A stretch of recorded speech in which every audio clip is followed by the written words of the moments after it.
Comme prévu, on se retrouve après ce match face au Başakşehir Koleji Istanbul et une super victoire, malgré un Equinox dans une ambiance un peu particulière à huis clos. Et comme promis, on va tenter de vous faire vivre et même revivre le match du mieux que l'on peut en direct de la récup. Bienvenue!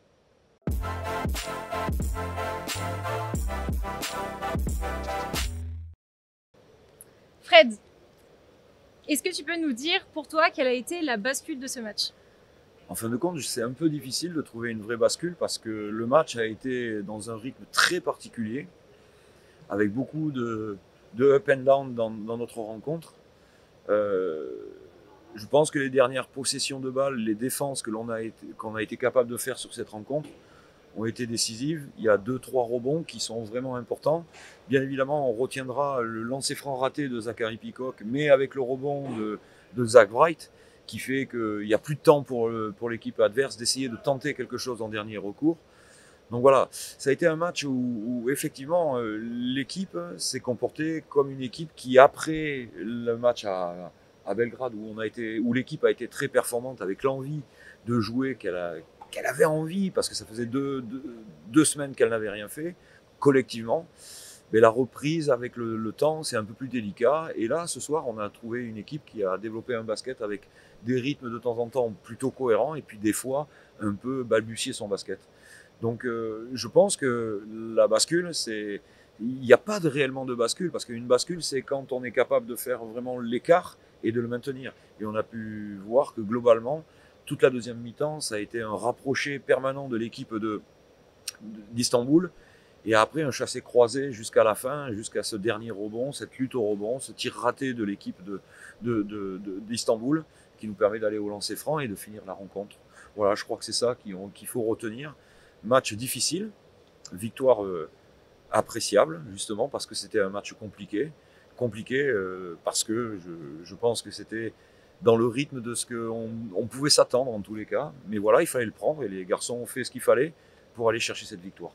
Et si on parle un peu plus performance personnelle, est-ce qu'il y a des performances de certains joueurs ce soir que tu aimerais souligner? Moi, j'ai trouvé Zach Wright plutôt très performant, à savoir non seulement dans l'offensif, mais également dans la globale gestion du jeu. Il a été capable de produire des moments décisifs, des actions plutôt très intéressantes. Ils avaient une stratégie au début du match d'aller doubler sur les grands. La balle lui est ressortie. Il n'a pas hésité à prendre un tir à 3 points qu'il a réussi. Et on sait que Zach, même s'il est en forme de progression dans ce domaine-là, mais c'est quand même pas sa tasse de thé. Voilà. Je trouve que Max, quand la balle est ressortie de l'intérieur vers l'extérieur, continue sur sa grande réussite, parce qu'il faut savoir que Max, avant cette rencontre, était le premier au pourcentage à 3 points de toute l'Euroleague, avec un pourcentage incroyable, 77% au tir, à 3 points. Ce soir, il a dû en rater un ou deux. Ouais, c'est ça, donc 50%, il reste très confortablement dans une bonne moyenne.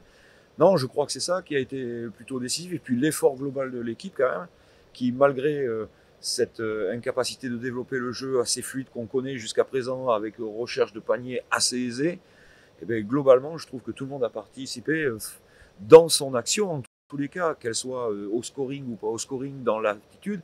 Puis il y a Pierrot qui nous sort des tirs quand même qui sont intéressants aussi. Voilà, on a les cadres, Zach qui est présent au moment où il faut. Non, non, je pense que c'est plutôt bien. Danilo qui nous en met un ou deux, intéressant. Je pense que on n'est pas loin au niveau des performances individuelles, d'être à peu près dans ce qu'on devrait faire. Des fois, il y a des performances qui sont un peu meilleures. Mais aujourd'hui, le jeu était un peu trop haché pour qu'on puisse avoir une totale fluidité et ressortir vraiment quelqu'un du match. Je pense que s'il y en a un quand même, ça serait peut-être Zach Wright. Voilà. Maxime, est-ce que tu partages un peu cette analyse ou des Oui, points divergents? oui, complètement. Zach, il nous a vraiment bien lancé parce que c'est lui aussi qui, au début du match, qui met ses paniers importants et il lance l'équipe sur vraiment de bonnes situations.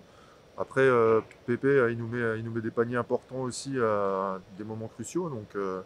Donc il est sur sa lancée du match de Belgrade où il a été incroyable. Donc c'est très bien. C'est très bien. Là, on a vraiment le groupe qui continue d'avancer dans le sens qu'on veut. Et pour ce soir, on savait que de toute façon, ça allait être un match très, très compliqué.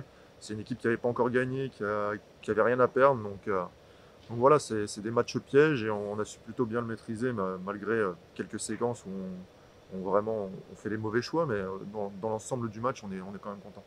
Si je peux me permettre de rajouter un point, le score ne reflète pas le match, puisque le match à l'évaluation, il y a quand même 29 points d'écart, puisqu'on a 94 à 65 sur le ranking, et le match au scoring, c'est 2 points. Cette équipe, en plus, comme disait, pour rebondir sur ce que disait Max, c'est une équipe qui joue, qui n'a pas arrêté de jouer, qui a eu des performances très intéressantes à l'extérieur, puisqu'ils ont poussé Venise dernièrement à la prolongation.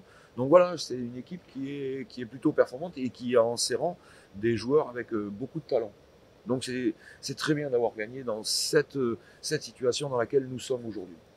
Ça fait quoi alors de jouer à huis clos à Equinox et sur un match européen finalement? Non, franchement, on en a même parlé après le match, ça a été compliqué quand même parce que c'est vraiment une ambiance spéciale. Nous, on a l'habitude d'être poussés par les supporters. Après, on a eu des moments où vraiment on était dans le trou dans ce match-là, donc on aurait bien aimé l'appui des supporters. Mais bon, malgré tout ça, on gagne. On espère que les supporters sont ravis et c'est le principal. Bon, en tout cas, d'un point de vue Eurocup, on semble sur une bonne lancée. Est-ce qu'aujourd'hui, on peut parler plus sereinement du top 16? Plus sereinement, parce qu'il y en a quelqu'un qui en a parlé déjà. Plus sereinement. Ouais. Oui, effectivement, enfin, on va à Badalone et on reçoit Venise, puis après on doit enchaîner Kazan dans ce mois de novembre. Donc 3 prochains des matchs européens. Il est vrai que, enfin, je pense qu'à Badalone on fera un très bon match. Après, il y aura la capacité à pouvoir enchaîner ces matchs-là de Venise et de Kazan. Je crois qu'on est en bonne posture en tous les cas. En tous les cas, on s'est mis dans une situation où on peut espérer aller chercher ce top 16. Après, c'est pas acquis. Il reste pas mal de matchs. Je pense que les garçons, ils ont ça dans la tête. Et que la semaine qui va arriver va permettre de remettre tout le monde un peu en rythme, prendre soin de tout le monde et aborder ce match de Badalone. Moi, je pense qu'on va faire un truc à Badalone. Si on le joue, bien évidemment, puisque Badalone n'a pas joué ce match, cette semaine-là et ce tour-là, parce que problème de Covid, a priori. Moi, j'aimerais vraiment qu'on aille jouer à Badalone pour pouvoir avoir du rythme, reprendre du rythme, parce que le championnat de France, malheureusement, va être arrêté et ça va être un peu compliqué à gérer. Alors aujourd'hui, on a besoin de s'entraîner, donc c'est plutôt bien. Mais j'aimerais jouer ce match à Badalone pour pouvoir être en mesure d'enchaîner derrière les 2 matchs Venise et Kazan. Et on fera les bilans à ce moment-là pour voir où on en est. Mais aujourd'hui, si on suit le chemin sur lequel on est, on devrait pouvoir atteindre ce top 16. En tout cas, c'est ce qu'on espère. Oh oui, on l'espère tous. Eh bien, merci à vous pour votre disponibilité ce soir. Ouais. Juste peut-être un dernier mot pour les supporters qui n'ont pas assisté à Bien ce sûr. match-là. Et j'espère que ce soit à l'écoute à la radio ou devant la télévision, ils ont pris quand même un certain plaisir à supporter cette équipe et que malheureusement, ils vont être obligés peut-être et contraints de le faire encore. Alors on compte sur eux et on pense à eux. Et on a hâte de vous retrouver surtout. Merci en tout cas d'avoir regardé la récup et à très bientôt.